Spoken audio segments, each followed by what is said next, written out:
درس میں عالم برزخ کے حوالے سے آپ بات بتا رہے تھے۔ ضروری ہے کہ قبر میں عذاب کا سلسلہ ہے وہ ہوتا رہتا ہے، یعنی اس پر اللہ نے عذاب دینا ہے، وہ عذاب قبر کے اندر ہوتا ہے، اور اگر انعامات دینا ہے، یعنی اگر کسی کو ثواب کے بدلے میں کوئی اجر دینا ہے تو اس کا بھی صرف جو ہے اللہ تعالیٰ قبر میں جو ہے وہ عذاب ہوتا ہے۔ بات سمجھ ایسا ہوتا ہے کہ انسان جب مر جاتا ہے اور اس کی ساری چیزیں جل سڑ جاتی ہیں، ختم ہو جاتی ہیں، لیکن جب قیامت واقع ہوگی تو دوبارہ سے اللہ تعالیٰ انسان کو جو ہے وہ زندہ کرنے کا، اور زندہ کرنے کا مطلب یہ ہے کہ جسم کے اندر کچھ ایسے اجزاء ہوتے ہیں کہ جو نہ جلانے سے جل سکتی ہے نہ مٹانے سے مٹ سکتی ہے۔ وہ اجزاء ایسی ہے کہ دوربین سے بھی اگر دیکھنا چاہیں تو وہ چیز نظر نہیں آتی۔ اللہ تعالیٰ نے جسم کے اندر کچھ جز ایسے رکھے ہیں کہ جو ہمیشہ ہمیشہ سلامت رہتے ہیں، اور پھر وہی جز جو ہے منظر قیامت جب اللہ تعالیٰ کا حکم ہوگا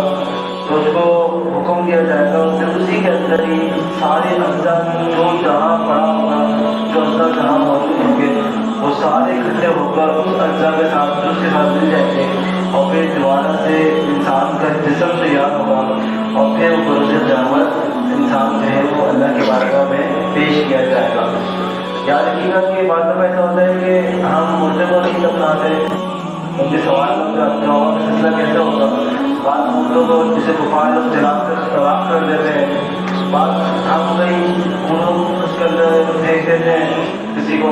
بعض ہوتا ہے کہ جانور کھا جاتے ہیں، یا سمندر کے اندر غرق ہو جاتے ہیں یا ڈوب جاتے ہیں، مچھلی وغیرہ کھا جاتی ہے۔ تو ان کا کیا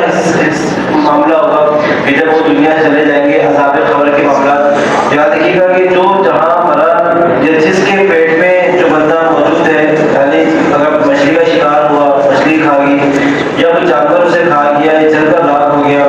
تو جو جہاں پڑا ہے وہیں پر ہی اس سے حساب و کتاب کا سلسلہ شروع ہو جائے گا، اور وہیں پر عذاب کے معاملات ہوں یا انعامات کے معاملات ہوں وہیں پر شروع ہو جائیں گے۔ یعنی اگر کسی جانور نے کھایا تو اس کی پیٹ میں ہی اس کا حساب کتاب شروع ہو جائے گا، اور مچھلی نے کھایا تو مچھلی کے پیٹ میں ہی، جہاں جو جہاں پڑا ہوتا ہے وہیں پر ہی حساب و کتاب کا سلسلہ جو ہے وہ شروع ہو جاتا ہے۔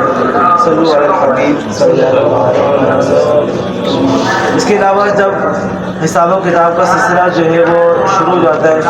تو ہم کیا پہ رکھ کر آ جاتے ہیں، اور ہم انتظار کرتے ہیں کہ باہر سے کوئی بندہ آئے گا، کوئی اس کے رشتہ دار آئیں گے، یا والد آئے گا یا اولاد آئے گی،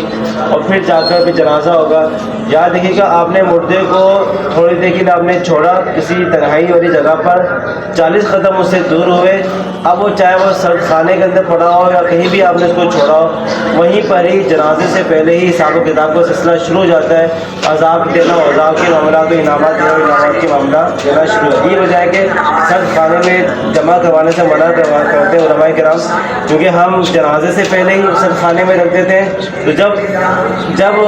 مردے کے ہر چیز بڑھ جاتی ہے، اس کی سماعت بڑھ جاتی ہے، اس کی بصارت بڑھ جاتی ہے۔ یاد رکھیے گا جب ہم سرد خانے میں رکھتے ہیں تو ٹھنڈک ہم جب برداشت نہیں کر سکتے، تو ٹھنڈک بھی جو ہے مردے کو بہت زیادہ محسوس ہو رہی ہوتی ہے، یعنی گویا کہ اس کو قبر میں دفنانے سے پہلے ہی اس کو ہم خود تکلیف کے اندر جو ہے وہ چھوڑ کر آ جاتے ہیں، وہ تکلیف محسوس کر رہا ہوتا ہے۔ اور جب ہم مردے کو سرد خانے پر چھوڑ کر آتے ہیں تو پھر کیا ہوتا ہے کہ وہیں پر ہی سرد خانے کے اندر ہی پھر وہ منکر نکیر آ جاتے ہیں، اور وہی اس کا حساب و کتاب ہوتا ہے، وہی سارے معاملات شروع ہو جاتے ہیں۔ پھر اس کے بعد ہم 1 دن کے بعد 2 دن کے بعد اس کو اٹھاتے ہیں وہاں سے، اور پھر جنازہ کا سلسلہ ہوتا ہے، تو پہلے ہی سارے معاملات ہو چکے ہوتے ہیں۔ اس لیے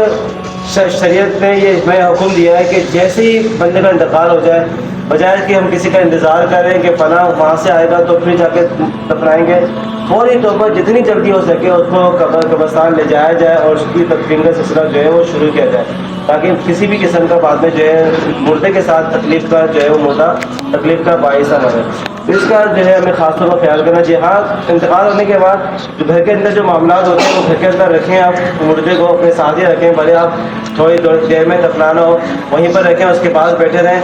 کیونکہ اس کے بعد بیٹھے رہیں گے تو وہ منکر نکیر سوال جواب کا سلسلہ شروع ہوگا، کیونکہ آپ کا موجود ہیں. اور پھر جب آپ کو دفنات دیں گے، پھر دفنانے کے بعد جنازے کے بعد پھر دفنانے کے بعد پھر سارے جو معاملات ہوں گے کہ وہ جو ہے وہ آگے جو ہے سلسلہ جو ہے مردے کا شروع ہوتا رہے گا. یاد رکھیے گا کہ جب مردے کو ہم دفنا دیتے ہیں اور دفنانے کے بعد جب وہاں سے آتے ہیں تو پھر جو اس میں سے جو نیک اور صالحین جو بندے ہوتے ہیں، بعض اللہ تعالیٰ مٹی کو حکم دیتا ہے کہ یہ نیک صالح بندہ تھا، لہٰذا اس کو کسی بھی طریقے سے تکلیف نہیں پہنچانی، یعنی مٹی کو کوڑے کا حکم دے دیا جاتا ہے. پھر مٹی جو ہے وہ اسے